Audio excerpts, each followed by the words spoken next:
Good morning students. एक बार फिर आपके साथ एसके आज़ाद सर, आपके अपने चैनल आज़ाद सर यूट्यूब पर आप सभी के साथ हम पढ़ने के लिए तैयार हैं। आपके सामने देख रहे हैं जो पिक्चर है, आप निश्चित समझ रहे हैं कि ये पिक्चर जो है मानव मस्तिष्क का है और मैं पढ़ाने जा रहा हूँ जो चैप्टर या जो टॉपिक्स मैं आपको जो आज बताऊँगा वह है मानव मस्तिष्क के बारे में बताऊंगा। और जो मेन पाठ है वो है तंत्रिका तंत्र, और उससे भी पहले हम जानेंगे नियंत्रण एवं समन्वय। जितने भी मनुष्य की जैव प्रक्रम है, मुख्यतः 6 जैव प्रक्रम आप लोग सभी जानते हैं। तो 6 जैव प्रक्रम है उसमें एक बहुत ही प्रमुख जैव प्रक्रम है नियंत्रण एवं समन्वय। हमारे विभिन्न गतिविधियों, विभिन्न क्रियाओं को नियंत्रित रूप से करवाता है। कौन सी क्रिया कितना हम करें, किस समय करें, उनको कंट्रोल करता है, नियंत्रण करता है नियंत्रण एवं समन्वय की प्रक्रिया द्वारा। और नियंत्रण और समन्वय की प्रक्रिया जो मनुष्य में होती है मुख्यतः 2 प्रकार से होती है, एक तंत्रिकीय नियंत्रण और एक होता है रासायनिक नियंत्रण। रासायनिक नियंत्रण में तो आप लोग जानते ही होंगे, रासायनिक नियंत्रण के लिए हमारे शरीर में विभिन्न प्रकार के अंतःस्रावी ग्रंथियाँ होते हैं। मुख्यतः 6 प्रकार के अंतःस्रावी ग्रंथियाँ रासायनिक नियंत्रण हम लोग पढ़े हैं। मेरे वीडियो में आप लोग देख भी लीजिएगा। और तंत्रिकीय नियंत्रण जो होते हैं मुख्यतः जो उच्च वर्ग के जो जीव जंतु होते हैं उसमें तंत्रिकीय नियंत्रण होते हैं। तंत्रिकीय नियंत्रण का मुख्यतः हमारे तंत्रिका तंत्र जो हमारे शरीर में विकसित है उसके मुख्यतः 3 अंग हैं। पहला अंग है जो मुख्यतः हमारा सेंटर जो पार्ट्स है इस तंत्रिकीय तंत्र का, वो है मस्तिष्क। मस्तिष्क जो है हमारे तंत्रिका तंत्र की सबसे केंद्रीय इकाई। और दूसरा है मेरु रज्जु यानी स्पाइनल कोड। और तीसरा जो है तंत्रिका कोशिका या न्यूरॉन के बारे में हम पहले की वीडियो में आपको बता चुके हैं। आप यदि चाहें तो यदि आप मेरे चैनल को सब्सक्राइब कर लिए हैं तो फिर से एक बार कर लीजिए ताकि मेरे सभी वीडियो आपको स्वतः मिल जाए। और आप सर्च करके मेरे चैनल को निकाल करके आप न्यूरॉन के बारे में आप अध्ययन पहले कर लिए होंगे या कर लीजिएगा बाद में। मैं एक बार फिर से बताता हूँ, अभी जो मस्तिष्क बता रहा हूँ मस्तिष्क के बारे में, तो तंत्रिका तंत्र की सबसे ये केंद्रीय अंग है। इसके मुख्यतः 3 अंग है, मस्तिष्क, दूसरा मेरुरज्जु या स्पाइनल कोड, और तीसरा है तंत्रिका कोशिका जो हमारे शरीर की सबसे लंबी कोशिका होती है या न्यूरॉन जिसको कहते हैं। मस्तिष्क के कार्य भी हम बताएंगे बाद में। सबसे पहले हम मस्तिष्क का जो है बनावट देखते हैं और इनके कौन कौन से भाग हैं और उसके कौन कौन से कार्य हैं ये हम जानेंगे इस वीडियो में। मस्तिष्क जो है हमारे शरीर में पहले ये होता है क्या, मस्तिष्क हमारे शरीर का सबसे कोमल अंग है। यदि शरीर में मस्तिष्क में किसी प्रकार का आघात पहुंचता है तो हमें बड़ी से बड़ी परेशानियों का भी सामना करना पड़ सकता है। अतः मस्तिष्क जो है हमारे शरीर में काफ़ी सुरक्षित रूप से होता है, जो हमारी खोपड़ी के अंदर मस्तिष्क जो है खोपड़ी जो है उसके अंदर मस्तिष्क गुहा या जिसको कि क्रेनियम कहते हैं, इसके जो है हमारा खोपड़ी जो है ये खोपड़ी, इसके ऊपर खोपड़ी होता है ना। ये खोपड़ी के जो अंदर गुफा है जिसको क्रेनियम कहते हैं, क्रेनियम में यह सुरक्षित होता है और इसके चारों ओर से सुरक्षित होता ही है, साथ ही साथ मस्तिष्क के चारों ओर से एक झिल्ली घिरा होता है। ये जो झिल्ली देख रहे हैं यहाँ पर, एक झिल्ली होता है जिसको कि मेनिन्जेस कहते हैं। मस्तिष्क के चारों ओर जो बाहरी झिल्ली है इसको मेनिन्जेस कहते हैं।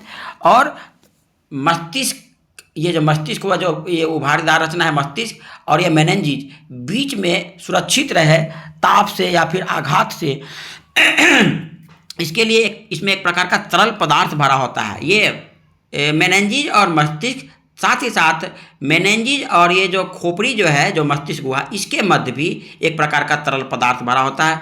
तो तरल पदार्थ इसको कहते हैं हम सेरिब्रो स्पाइनल द्रव। क्या कहते हैं? सेरिब्रो स्पाइनल द्रव। देख रहे होंगे इसमें लिखा हुआ होगा मस्तिष्क और मेनिन्जेस। फिर से एक बार हम देखते हैं, मस्तिष्क और मेनिन्जेस के मध्य ये मस्तिष्क जो देख रहे हैं, मस्तिष्क ये पार्ट है मस्तिष्क, ये जो है ये पूरा मस्तिष्क, ये जो भाग देख रहे हैं मस्तिष्क के ऊपर एक मेनिन्जेस नामक ये जो रचना है आवरण, झिल्ली, उसको मेनिंजेस कहते हैं। मस्तिष्क और मेनिंजेस के मध्य जो तरल पदार्थ होता है उसको कहते हैं सेरिब्रो स्पाइनल द्रव।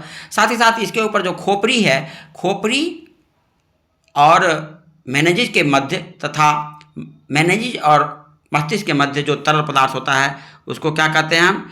सेरिब्रो स्पाइनल द्रव। सेरिब्रो स्पाइनल द्रव जो होता है वो मस्तिष्क को आघात से पहुंचाता है, हमें सुरक्षित करता है, साथ ही साथ अत्यधिक ऊष्मा इत्यादि से भी हमें सुरक्षित करता है। अब मस्तिष्क का जो आकार जो है उसके बारे में बताते हैं। मस्तिष्क का आकार औसत आयतन लगभग मस्तिष्क का 1650 ml होता है। इसका वजन लगभग 1.5 किलोग्राम होता है। सामान्य मनुष्य के मस्तिष्क का वजन लगभग कितना होता है? 1.5 किलोग्राम होता है मस्तिष्क का। 1.5 kg मस्तिष्क का वजन कितना होता है? 1.5 kg या 1650 ml, ये होता है मस्तिष्क का वजन। अब मस्तिष्क के मुख्यतः 3 भाग हैं। हमारे शरीर में जो मस्तिष्क है उसको मुख्यतः 3 भागों में बांटा गया है। पहला है अग्र मस्तिष्क, दूसरा है मध्य मस्तिष्क और तीसरा है पश्च मस्तिष्क। देख रहे हैं ये मस्तिष्क जो है, इसमें देख रहे हैं भाई, पहले भी हम मस्तिष्क के बारे में बताए हैं, इसमें आप देख रहे हैं, इसमें लिखित रूप से भी हम देख रहे हैं। मस्तिष्क जो है हमारे शरीर में कहाँ होता है? खोपड़ी के अंदर होता है। और मस्तिष्क के ऊपर जो जिससे सुरक्षित रहता है उसको क्या कहते हैं हम? मेनिंजेस कहते हैं। देख रहे हैं मस्तिष्क गुहा में सुरक्षित होता है और मस्तिष्क के ऊपर जो आवरण होता है उसको मेनिंजेस कहते हैं। और इसको सुरक्षित रहने वाला जो तरल पदार्थ है उसको क्या कहते हैं? सेरिब्रो स्पाइनल द्रव। देख रहे हैं ना, मस्तिष्क का वजन देख रहे हैं लगभग 1.5 किलोग्राम या आयतन लगभग 1650 मिलीलीटर। मस्तिष्क के मुख्यतः 3 भाग हैं। पहला भाग है देख रहे हैं अग्र मस्तिष्क, दूसरा है मध्य मस्तिष्क और तीसरा है पश्च मस्तिष्क। इस तरह से मस्तिष्क के मुख्यतः कितने भाग हैं? 3 भाग हैं। देख रहे हैं। अब हम बारी बारी से सबके हम पढ़ते हैं। अग्र मस्तिष्क, अग्र मस्तिष्क यानी कि अग्र मस्तिष्क के भी मुख्यतः 2 भाग हैं। अग्र मस्तिष्क का जो पहला भाग है, जो सबसे बड़ा भाग मस्तिष्क का होता है, उसको कहते हैं हम, क्या कहते हैं हम? प्रमस्तिष्क यानी सेरिब्रम। ये है प्रमस्तिष्क। देख रहे हैं प्रमस्तिष्क यानी सेरिब्रम। सेरिब्रम जो है पूरे मस्तिष्क का लगभग 2/3 हिस्सा होता है और यह मस्तिष्क का सबसे बड़ा भाग है। यह 2 खंडों में बटा होता है या 2 गोलार्धों में बटा होता है और ये दोनों गोलार्ध जो प्रमस्तिष्क गोलार्ध कहलाता है, एक तंत्रिका उत्तक से जुड़ा होता है जिसको कॉर्पस कैलोसम कहते हैं। कॉर्पस कैलोसम देख रहे हैं, कॉर्पस कैलोसम कहते हैं, कॉर्पस कैलोसम। मस्तिष्क के दोनों गोलार्ध जो हैं, मस्तिष्क प्रमस्तिष्क, मस्तिष्क का सबसे बड़ा भाग, मस्तिष्क का मुख्यतः 3 भाग, अग्र मस्तिष्क, मध्य मस्तिष्क और पश्च मस्तिष्क देख रहे हैं। अब पश्च मस्तिष्क अग्र मस्तिष्क का जो सबसे बड़ा भाग है प्रमस्तिष्क यानी सेरिब्रम। सेरिब्रम का 2 गोलार्ध में बटे होते हैं। सबसे बड़ा भाग है, 2/3 हिस्सा पूरे मस्तिष्क का।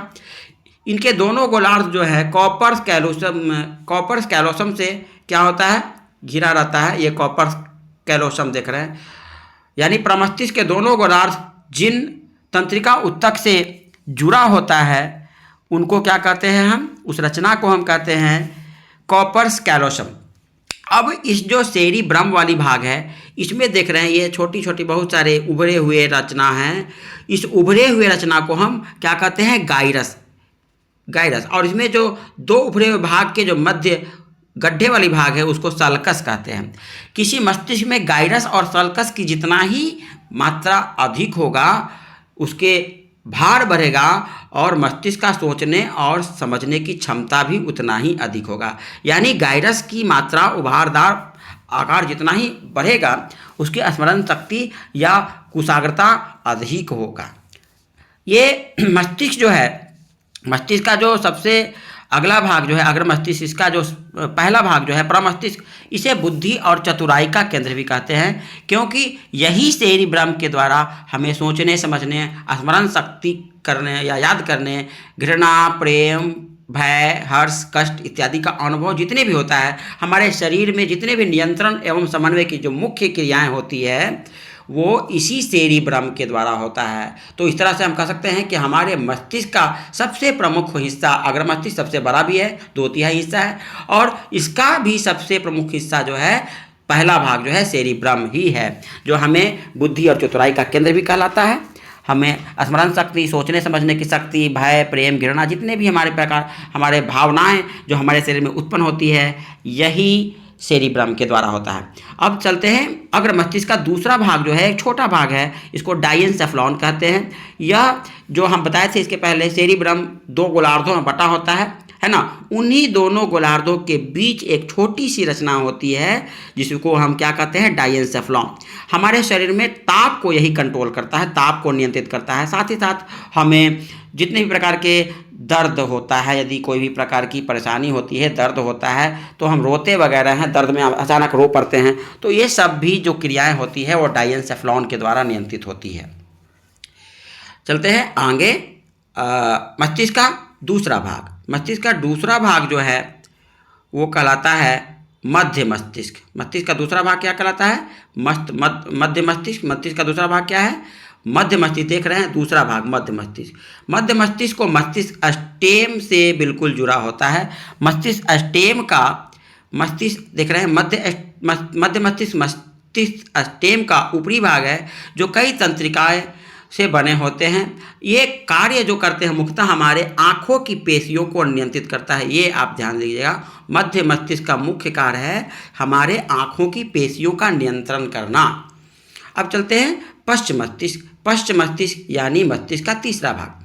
मस्तिष्क का तीसरा भाग जो है वो पश्च मस्तिष्क कहलाता है, और इसके भी 2 भाग हैं। एक है पहला भाग सेरिबेलम, ध्यान दीजिएगा, अग्र मस्तिष्क का जो पहला भाग था सेरिब्रम कहलाता है, और जो पश्च मस्तिष्क है उसका जो एक हिस्सा है उसको कहते हैं सेरिबेलम या अनुमस्तिष्क। देख रहे हैं सेरिबेलम या अनुमस्तिष्क, ये देख रहे हैं सेरिबेलम या अनुमस्तिष्क,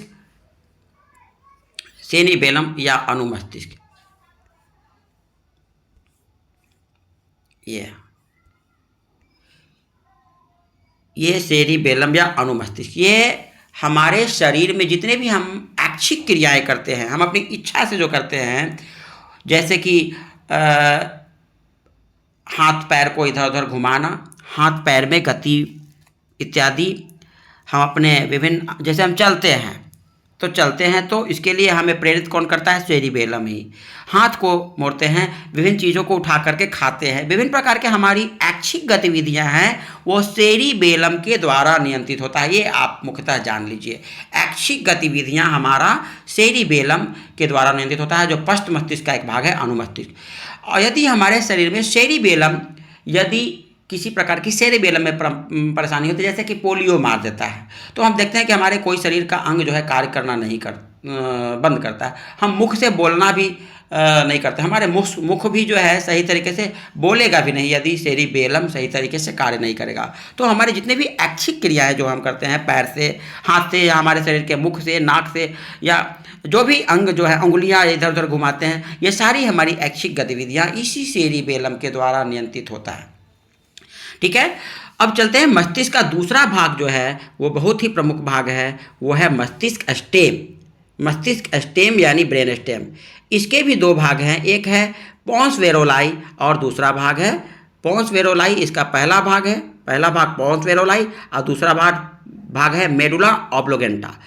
पोंस वेरोलाई जो है मस्तिष्क स्टेम का अग्रभाग है।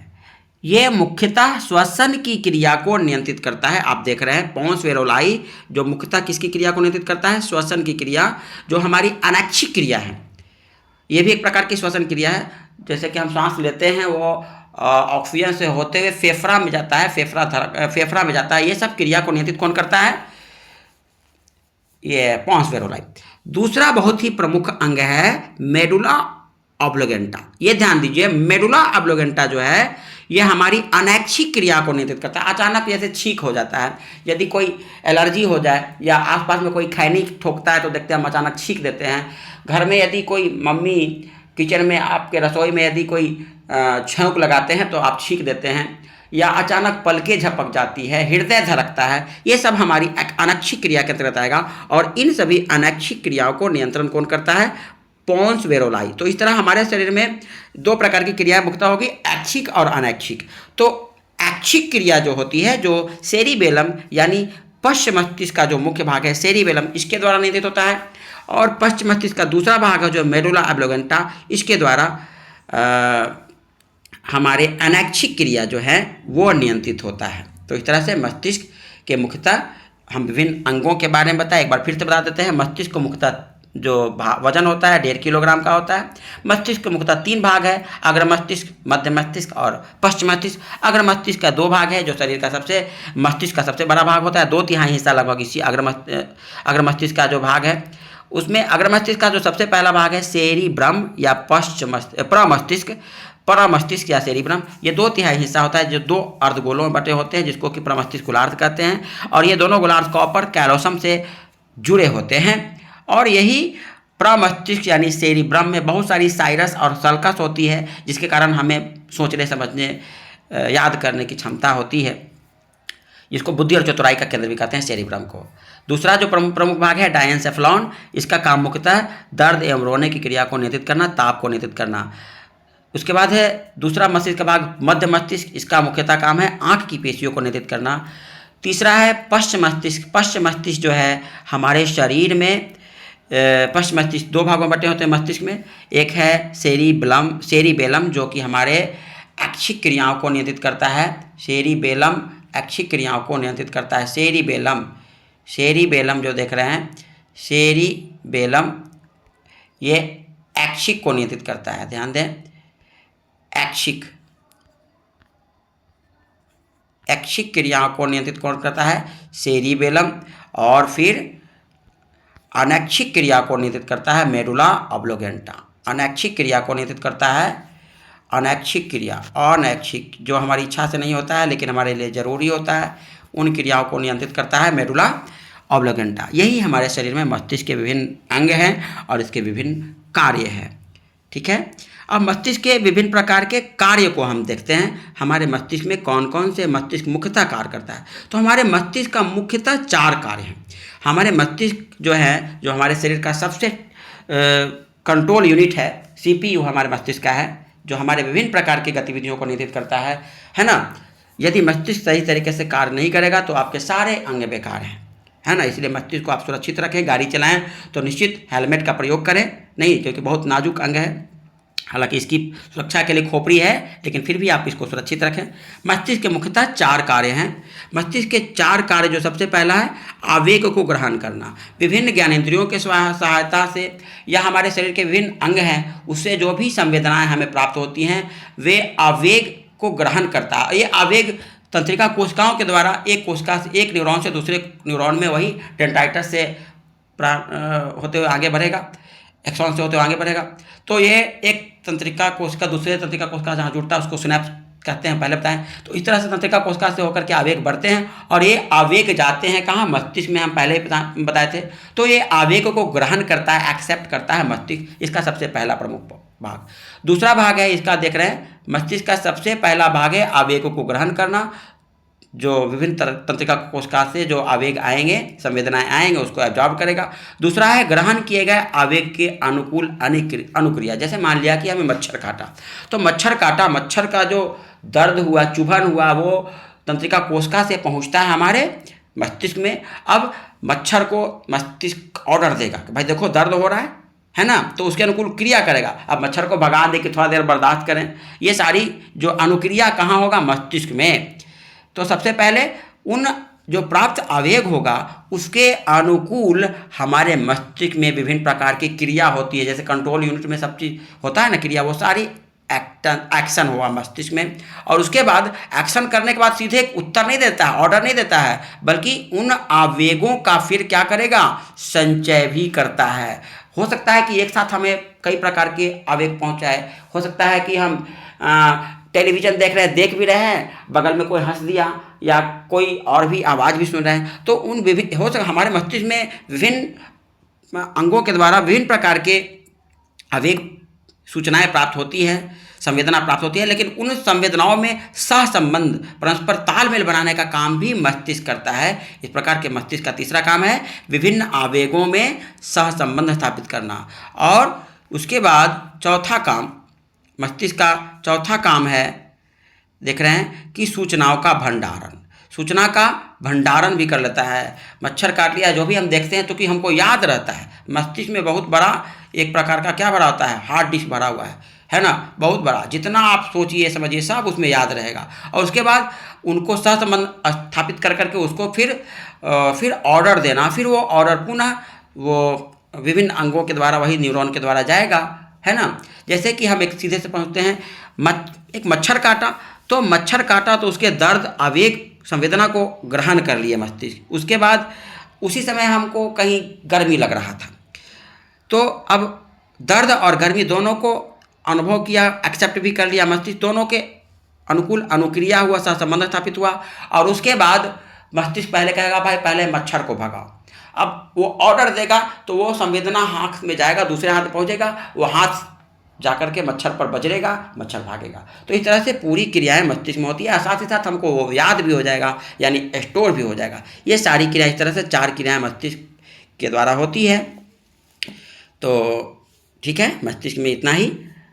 अब आगे भी आप मेरा वीडियो देखें, यदि अच्छा लगा तो मेरे वीडियो को एक बार फिर से सब्सक्राइब कर लीजिए, ताकि अगला वीडियो भी आपको पुनः मिल जाए। बहुत सारे वीडियो आपको इस तरह से शिक्षा संबंधित, एजुकेशन संबंधित है। और साथ ही साथ जो 10th क्लास 12th क्लास के जितने भी एग्ज़ाम होते हैं उनका हम मॉडल पेपर या फिर जो आए हुए पेपर का आंसर भी आपको हम बताए हैं, बताएंगे भी। तो इसलिए मेरा वीडियो को देखते रहिए, सब्सक्राइब कर लीजिए ताकि अगला वीडियो स्वतः मिल जाए। वीडियो देखने के लिए फिर से धन्यवाद। मिलते हैं अगले वीडियो में। Good bye.